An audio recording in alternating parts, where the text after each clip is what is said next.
தேவ ஆலோசனைப்படி தான் அம்மா அப்பா நம்மக்கிட்ட பேசுகிறாங்க.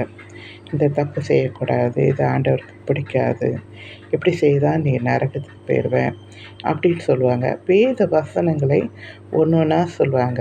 நம்ம அது மேலே எரிச்சல் ஆகும். ஏன் அம்மா இதையே சொல்லிகிட்ருக்காங்க, பைபிளில் இருக்க கதையெல்லாம் சொல்லிகிட்ருக்காங்க அப்படின்னு நீங்கள் நினைப்பீங்க. ஆனால் இதை தேவன் சொன்னது தான் அவங்க சொல்கிறாங்க.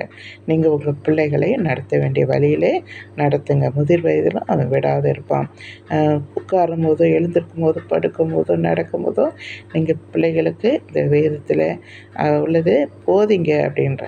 பிதாவானவர் எப்படியெல்லாம் ஆண்டவர் இந்த உலகத்தை உண்டாக்குனாரு, நோவா காலத்தில் எப்படி உலகம் அழிஞ்சது அப்படின்னு தாவீது ராஜா என்ன செய்தார், இப்படி யோனா, இது மாதிரி பைபிளில் உள்ள சிம்சோன், கிதியோனு, ஏசா, எசேக்கியா, இப்படி எல்லா கதைகளும் சொல்லி வளர்ப்பாங்க இல்லையா.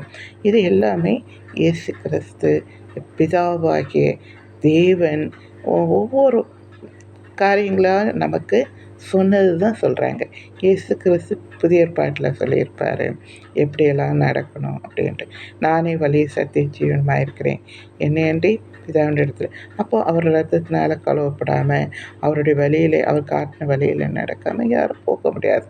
இதுதான் நம்ம அம்மா அப்பா சொல்கிறாங்க நினச்சி கோவப்படாமல், இது எல்லாமே தேவ ஆலோசனைப்படி தான் அம்மா அப்பா சொல்கிறாங்க.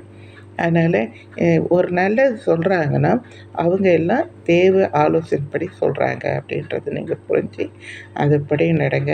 அப்படி நடக்கும்போது தான் ஆண்டவராகிய இயேசு கிறிஸ்து நீங்கள் பரமேறி போகும்போது உங்கள் கீழ்ப்படிதல் நிமித்தம், கற்றுக்கொண்டது நிமித்தம் நீங்கள் வாழ்க்கையில் கடைப்பிடிச்சது நிமித்தம் ஜீவ கிரீடத்தை தருவார். சரிங்களா? தேங்க்யூ.